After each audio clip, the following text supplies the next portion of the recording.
Hey guys, tonight we are celebrating the most explosively patriotic holiday on the American calendar, except we are doing it the old-fashioned way with too much gunpowder, far too much rum, and a casual disregard for keeping all 10 fingers attached to your hands. Forget the tidy backyard barbecues and the polite little sparkle as your neighbor waves around while wearing a flag-printed apron. We are talking about the original 4th of July, back when celebrating freedom meant setting something on fire, drinking until you forgot which king you were even angry at, and possibly launching a solid iron anvil into low orbit. So, before you get comfortable, take a moment to like the video and subscribe, but only if you genuinely enjoy what I do here, and a sincere thank you to the listener who suggested tonight's topic.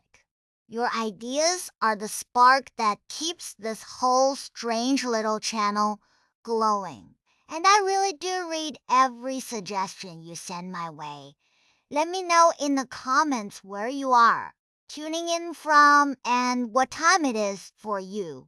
Somehow it is always almost midnight somewhere. Oh, and we are now on Spotify too. So, if you would rather drift off with nothing but the sound of my voice, the link is waiting quietly for you down in the description. Now, dim the lights. Switch on a fan for that soft background. Get comfortable.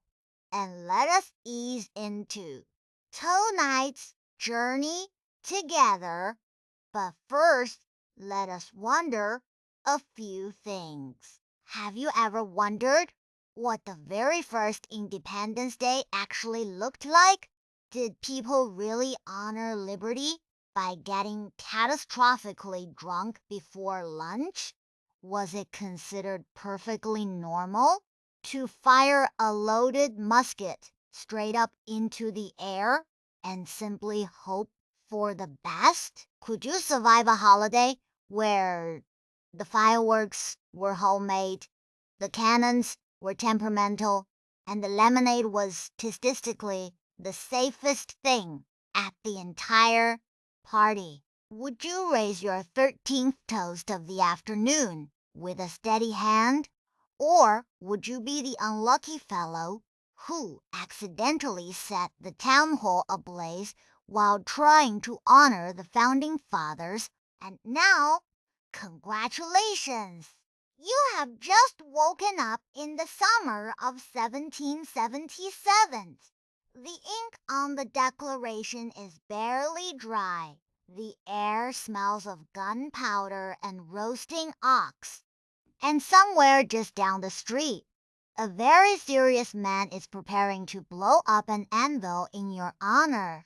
Happy Independence Day! Try not to lose an eyebrow. Let us begin where every good celebration of freedom began, with a funeral for a man who was not dead. In the earliest 4th, before there were marching bands or apple pies, towns expressed their patriotism by staging elaborate fake burials for King George. The crowds would build a coffin, stuff it with an effigy of the king, parade it solemnly through the streets while pretending to weep, and then either bury it, burn it, or hang it from the nearest sturdy tree. It was equal parts political theater, group therapy, and an excuse to yell in public. Picture the scene. You are standing on a dusty main street, the summer heat pressing down like a wet wool blanket, and here comes the procession. 6 grim-faced men carry a roughly built pine box on their shoulders, walking in slow, exaggerated mourning. Behind them shuffles the rest of the town, some genuinely solemn, most barely holding in their laughter. A fiddler plays something ferial and slightly off-key inside that coffin. If you pee, you would find a lumpy straw dummy wearing a paper crown and an expression of permanent royal disappointment. This was the guest of honor, and he was about to have a very bad afternoon. The genius of the mock funeral was that it let an entire community channel years of rage into something theatrical and oddly cathartic. You would spend your whole life being told the king was your father, your protector, your divinely appointed ruler. Now you got to drop him in a hole while a crowd cheered. It is the kind of thing that would cost a fortune in therapy today, and they were doing it for free with a bag of hay and a borrowed coffin. The eulogies were the best part.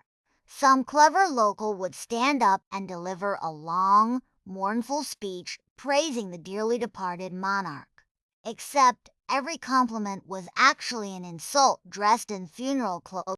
They would lament the loss of his great talent for taxation, his tender devotion to tyranny, his unmatched skill at ignoring an entire continent's worth of letters.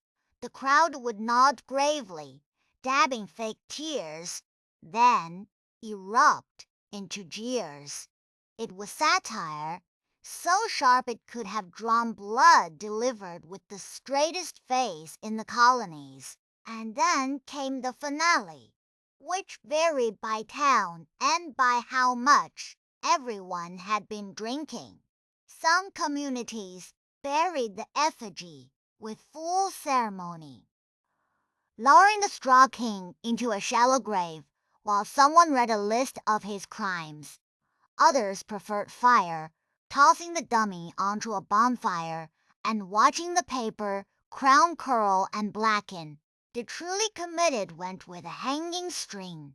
Paul straw George up from a tree branch where he dangle and twist in the breeze for the rest of the day, a festive decoration nobody questioned. Children loved it, which says something delightful about the era. Imagine being 7 years old, and your big holiday tradition is watching the grown-ups throw a pretend funeral for a king they hate, complete with a brass band and a stuffed dummy. No costumes, no candy, just good old-fashioned political theater and the faint smell of burning monarch. It was a formative experience, and it taught an entire generation that freedom and a healthy disrespect for authority went hand in hand. So before there were sparklers, there were straw kings going into the ground. The new nation was throwing funerals for an empire that was still very much alive. And frankly, it was just getting started. Of course, sometimes a symbolic funeral simply was not enough, and you needed to physically dismantle the monarchy with your bare hands. Down in New York City, at a tidy little park called Bowling Green, there stood a gleaming gilded statue of King George III, sitting nobly atop a horse and made of roughly 2 tons of lead. On the evening the declaration was read aloud to the troops, a crowd decided that statue had overstayed its welcome.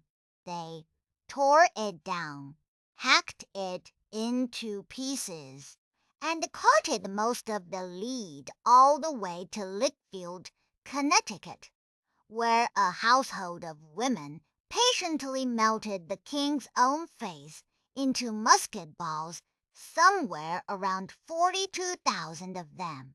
Let us set the scene properly, because this one is too good to rush. The statue had been standing for only a few years, a shining tribute paid for to honor the king who had so generously repealed an unpopular tax. It was a grand thing.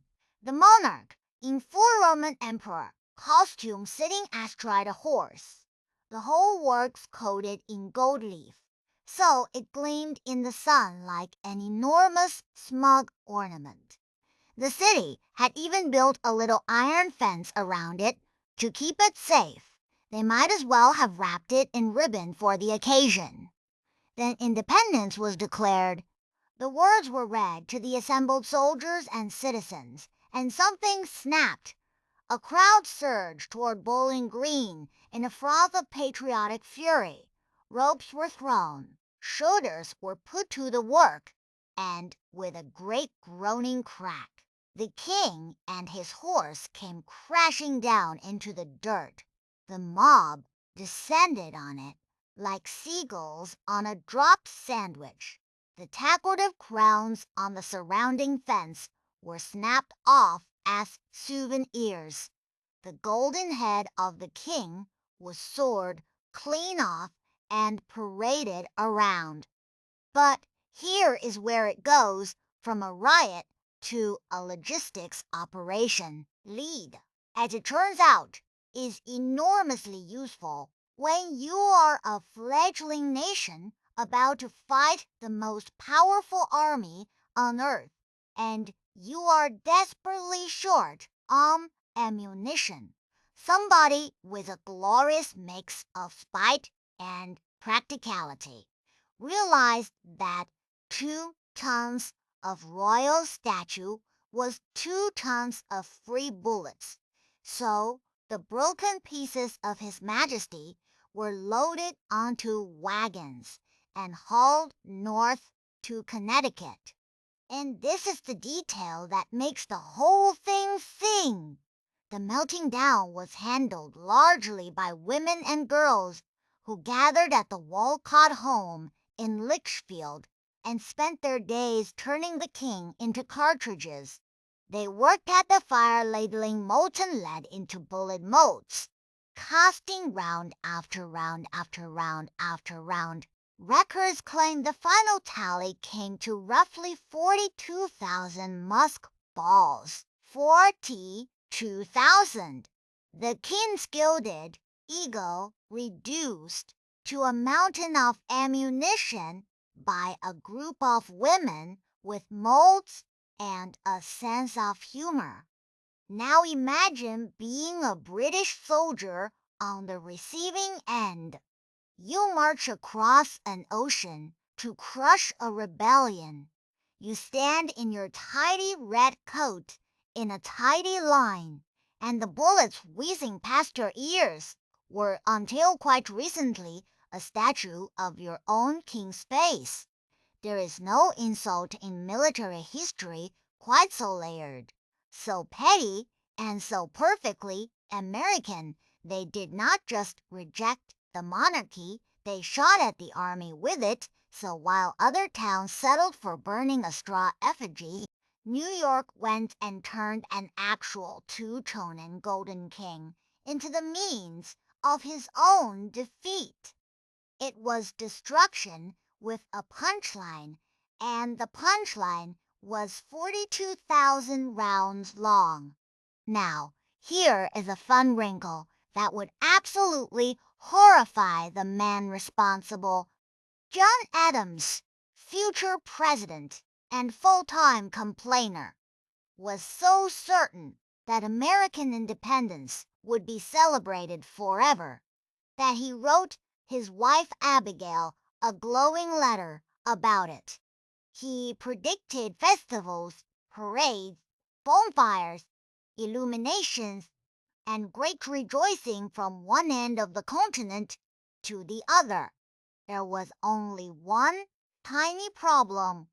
Adams was convinced the nation would celebrate on the 2nd of July, the day the vote for independence actually passed, and he said so with total confidence. To be fair to the man, his logic was airtight. On the 2nd of July, the Continental Congress voted to break away from Britain. That was the moment. That was the decision, the leap, the point of no return, the document that explained why they did it. The Declaration of Independence was simply approved and finalized 2 days later on the 4th to Adams. The vote was the main event, and the paperwork was just the receipt. He was so sure of this that he put it in writing to the one person whose opinion he valued most. His letter to Abigail practically glows with excitement.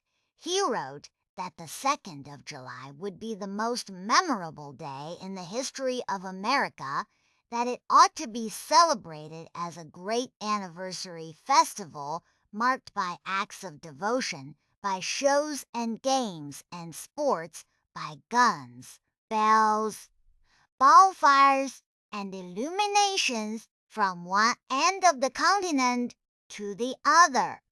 From that time forward, forever. It is a stunning prediction.